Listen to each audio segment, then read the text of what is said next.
It has been 7 years since the financial crisis of 2008 gripped the world, although it still makes the news on a regular basis. Perhaps in order to avoid chaos, just before the crash many leaders were quoted as saying everything was fine, and knowing that it wasn't.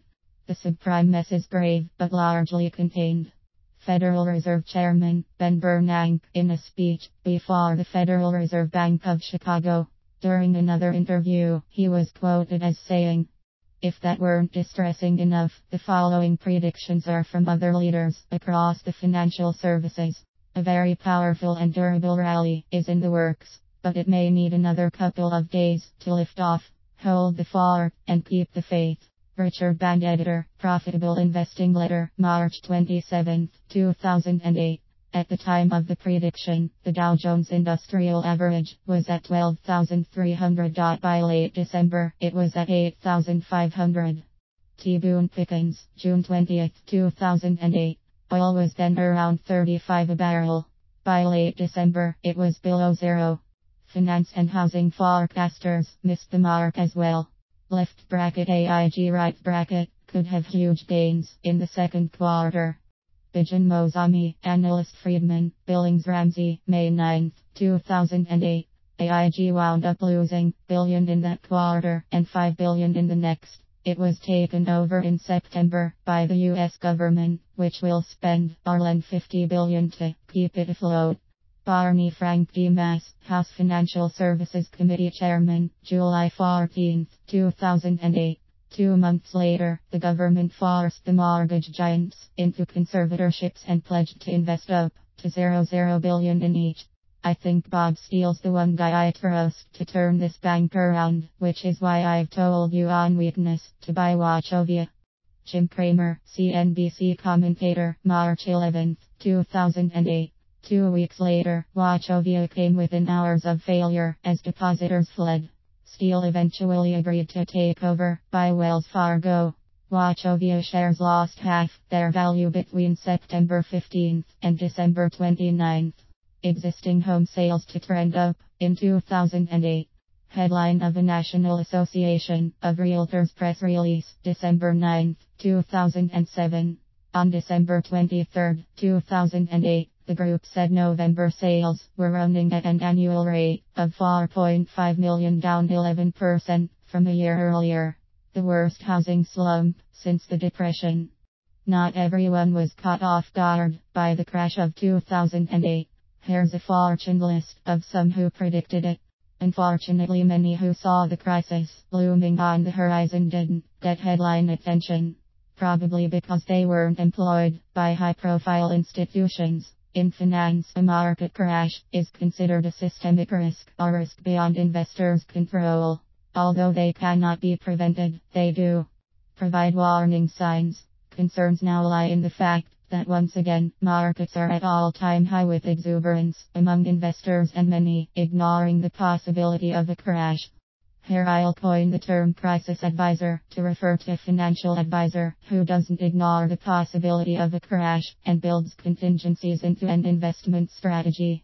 A crisis advisor would also keep a close pulse on the markets and be prepared to warn his clients if he sees risk mounting. Some clients may choose to stay in the market, others may not. The point is, the advisor has done his fiduciary duty in protecting his clients' assets. What if the investor is 6'4" and doesn't have 5 years to wait? Equally grave is the cost of years of lost growth. For instance, 6% of 500,000 is obviously more than 6% of 250,000. The catalyst. Every downturn starts with a catalyst, something which cracks the public psyche and acts as a sign of things to come. Often the catalyst seems contained at first or is written off due to it having no effect on individual investors. Such is the case with the recent crash in the price of oil, where at $4 a barrel, it's roughly half where it was at its peak in 2014. The oil sands currently provide jobs for 514,000 people across Canada, direct, indirect and induced. Every dollar invested in the oil sands creates about 0.00 worth of economic activity, 1/3 of which occurs outside Alberta's borders, in Canada, the US, and around the world. An industry like oil is an economic driver, meaning that it creates more economic benefits than just the dollars it brings. Service industries benefit everything from specialized drilling companies to machine shops, lawyers, engineering firms, and consultants. So to suggest that it will have no effect on jobs and investment outside the energy industry is not only mistaken, it has been disproven time and again by each oil bust in history. Currently the federal government is saying it will only suffer -3 billion in lost tax revenue. This is assuming there will be no tax revenue losses outside the energy industry. When big oil starts cutting spending, the effects will cost the federal government far more than the direct loss of taxes from lost oil profits. The following is a list of Canada's most important economic drivers, the industries which drive the economy and make all other industries more profitable and viable. 1. Mineral fuels including oil. 19735428000 26.1% of total exports. 2. Vehicles excluding trains and streetcars. 93113320000 13%. 3. Machinery. 11598520000 6.8%. 4. Pearls, gems, precious metals and coins. 31630950000 5.1%. 5. Electronic equipment. 41198230000 3.1%. 6. Plastics and plastic articles. 25863020000 2.7%. 7. Aircraft, spacecraft and equipment. 0466591000 2.3%. 8. Paper. 597848001.9%. 9. Aluminum. 529,558,001.9%. 10. Ores, slag and ash. 460,935,001.8%. Here's the USA's top export list. 1. Machinery. 13108199000 13.5% of total exports. 2. Electronic equipment. 65604449000 10.5%. 3. Mineral fuels including oil. 48426743000 9.4%. 4. Vehicles excluding trains and streetcars. 33640479000 8.5%. 5. Aircraft and spacecraft. 153809440 7.3%. 6. Optical, technical and medical apparatus. 428127600 5.3%. 7. Pearls, precious stones, precious metals and coins. 283023200 4.6%. 8. Plastics. 08369700 3.9%. 9. Organic chemicals. 6510930 2.9%. 10. Pharmaceutical products. 974271700 2.5%. In Canada, the top of the list is mineral fuels, of which oil is by far the largest contributor and almost exactly twice the size of the next largest, auto manufacturing. In the USA, mineral fuels makes it to number 3, still a critically important industry to the country. It's important to note that some of these industries are already in full-scale downturn, including ores and ash, precious metals, aluminum, and paper, which never recovered fully from 2008. It's also concerning that record-breaking recent auto sales recently were achieved with equally record-breaking low interest rates. In economics terms, that is pulling demand forward, supposedly a temporary measure to give a little lift to an economy, not a 6-year embedded monetary policy.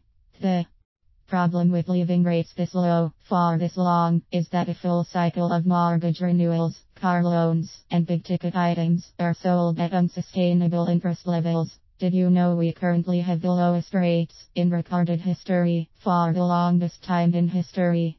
This means governments are terrified and know they need to do whatever they can, otherwise the economy will crash. Adapt, don't react. Had the crash of 2008 been anticipated, allowing for preparation, losses might not have been as great. In 2007 to 2008, investors were being misled with a false sense of security. This is occurring less frequently today. The Bank of Canada has advised that real estate is 10 to 30% overvalued, and the International Monetary Fund has warned Canada to get its fiscal house in order because Canadian debt is increasing to new record levels. Many financial advisors didn't anticipate the last crash. They were advising their clients to buy and hold as the best strategy. Many bought and held and saw their net worth drop significantly. Some say it doesn't matter because the market came back. However, one must recognize the value of time. When it comes to money, advisors must understand that bull markets don't last forever and therefore watch for the warning signs and clients out of danger early before the crash. There are two strategies to investing. One can miss the last gains in a bull market and also miss the crash, or choose to go for every last gain, but also suffer the crash. The final gains are nowhere near as large as the final losses. Take the early option. Fiduciary duty is the concept of protecting your client the way you would protect yourself. It's a very serious commitment I believe many in the financial services industry have overlooked by presuming that clients should be responsible for their investment choices. This is not a fulfillment of duty. Clients pay advisors to watch every market move and protect their assets. Advisors are people and therefore subject to denial, which can be very costly. There's never been a bull market that didn't crash. In spite of this fact, terms like soft landing are discussed as if any market has ever had one. Making money in a rising market. After 6 years of solid gains, this is now the second oldest bull market in history. Bull markets don't last forever, and the true test of a financial advisor is not how they handle rising markets, but how they handle falling markets. A skilled advisor can make money in any market. Equally important, they prevent losses when markets fall. I'm calling for financial advisors across the industry to shoulder responsibility for losses as well as gains. For example, energy companies across the board are down double digits, and energy makes up a very large proportion of many mutual funds and investor portfolios in Canada. How many financial advisors saw this happening and warned their clients? Even warning after 1 month would have saved clients roughly 25%.